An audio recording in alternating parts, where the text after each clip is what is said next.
16 đến ngày 17 tháng 7 năm 2025 tại Geneva, Thụy Sĩ. Việt Nam bị chất vấn về quyền người bản địa và xuất khẩu lao động tại Liên Hiệp Quốc. Geneva, Thụy Sĩ. Phiên họp thứ 144 của Ủy ban Nhân quyền Liên Hợp Quốc, Liên Hiệp Quốc đã tập trung rà soát việc thực thi Công ước Quốc tế về các quyền dân sự và chính trị ICCPR của Việt Nam. Bà Carrier Siu, con gái của Chủ tịch và Phó Chủ tịch Silua, cùng với bà Melissa Raland đã có bài phát biểu tại sự kiện này. Cuộc họp giữa Ủy ban Nhân quyền và Xã hội Dân sự vào ngày 7 tháng 7 năm 2025, trước khi chất vấn phái đoàn Việt Nam, Ủy ban Nhân quyền đã có buổi gặp mặt với các tổ chức xã hội dân sự XHDS để nghe báo cáo và đặt câu hỏi bổ sung. Buổi họp không chính thức này loại trừ các tổ chức GONGO, tổ chức phi chính phủ do chính phủ lập ra, các tổ chức và cá nhân tham gia, bao gồm nhóm người thương UMO, Chủ tịch Bonimau của nhóm Khmer Campuchia Krom và nhóm BPSOS. Các nhóm này đã trình bày báo cáo về tình hình nhân quyền, đặc biệt là các vấn đề liên quan đến đàn áp tự do tôn giáo, thiếu tôn trọng quyền người bản địa và việc chính phủ Việt Nam không công nhận các nạn nhân buôn người trong chương trình xuất khẩu lao động. UIMO đã nêu bật 4 vấn đề chính: tự do tôn giáo, UICUM, quyền người bản địa O, tình trạng tra tấn trong nhà tù ACE và đàn áp xuyên quốc gia. Đáng chú ý, hai bài phát biểu ca ngợi Việt Nam từ một đại diện GONGO và ông Frank Joyce, một nhà hoạt động cánh tả người Mỹ, đã diễn ra chớp nhoáng, sau đó họ không còn tham dự phiên rà soát. Quyền người bản địa. Nhiều thành viên Ủy ban Nhân quyền đã đặt vấn đề về quyền của người bản địa, cụ thể là người Thượng và Khmer Krom.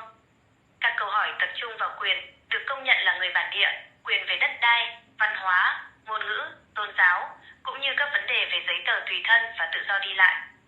Giáo sư Carlos Ramón Fernández Lieza đã nhiều lần hỏi Việt Nam có phân biệt giữa quyền người bản địa và quyền các sắc tộc thiểu số hay không, và liệu Việt Nam có công nhận người bản địa không. Cả nhóm Khmer Krom và UMO đều khẳng định rằng Việt Nam không công nhận người bản địa. Ban đầu, phái đoàn Việt Nam khăng khăng rằng tất cả các sắc tộc đều bình đẳng và luật pháp cấm phân biệt đối xử, đồng thời nhấn mạnh người thiểu số có chế độ ưu đãi. Tuy nhiên, sau nhiều lần bị giáo sư Fernández Lieza truy vấn, họ cuối cùng đã thừa nhận rằng Việt Nam không công nhận khái niệm người bản địa. Tự do tôn giáo. Ủy ban Nhân quyền cũng chất vấn Việt Nam về việc đàn áp các cộng đồng tôn giáo, bao gồm người Thượng và người Hởi Mông theo đạo Tin lành, người Thương và Khmer Krom theo Phật giáo, BPSOS theo đạo Cao Đài, Phật giáo Hòa Hảo và Ân Đàn Đại Đạo. Các quyền liên quan như tự do ngôn luận, tự do đi lại, tự do hội họp và lập hội cũng được đề cập. Đặc biệt, trường hợp người Khmer Krom bị kết án tù nhiều năm vì tội phá hoại chính sách đoàn kết đã được nêu ra. Phái đoàn Việt Nam đã trả lời loanh quanh, né tránh hoặc không trả lời trực tiếp các câu hỏi này. Việt Nam tiếp tục viện cớ an ninh quốc gia.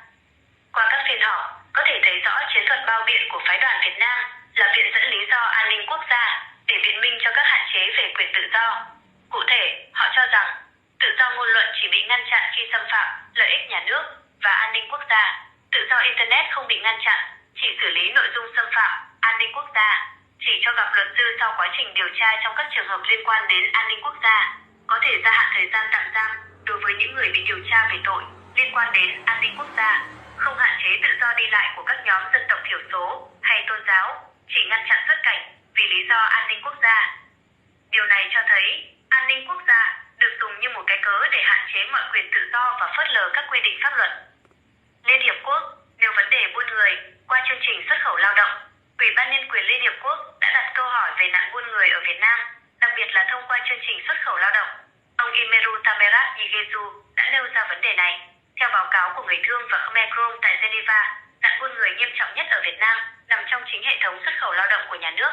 UMO và Khmer Krom cũng nhấn mạnh rằng chính phủ Việt Nam không công nhận các nạn nhân trong chương trình này là nạn nhân buôn người, do đó không hỗ trợ họ và cũng không xử lý khiếu nại.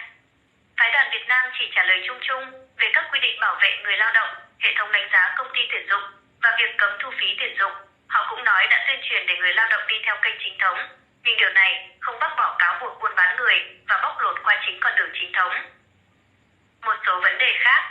Liên Hiệp Quốc cũng đặt câu hỏi về nhiều vấn đề khác như chỉ thị 24 và ảnh hưởng tới các quyền trong ICCPR, biến đổi khí hậu và ảnh hưởng tới cộng đồng người bản địa và sắc tộc thiểu số, án tử hình, khả năng độc lập của tòa án và thủ tục tố tụng, tình trạng tra tấn và điều kiện giam giữ trong nhà tù, khuynh hướng giam tù chính trị xa gia đình, nạn tham nhũng, các hạn chế trong đại dịch Covid, quyền người khuyết tật, quyền phụ nữ, quyền của cộng đồng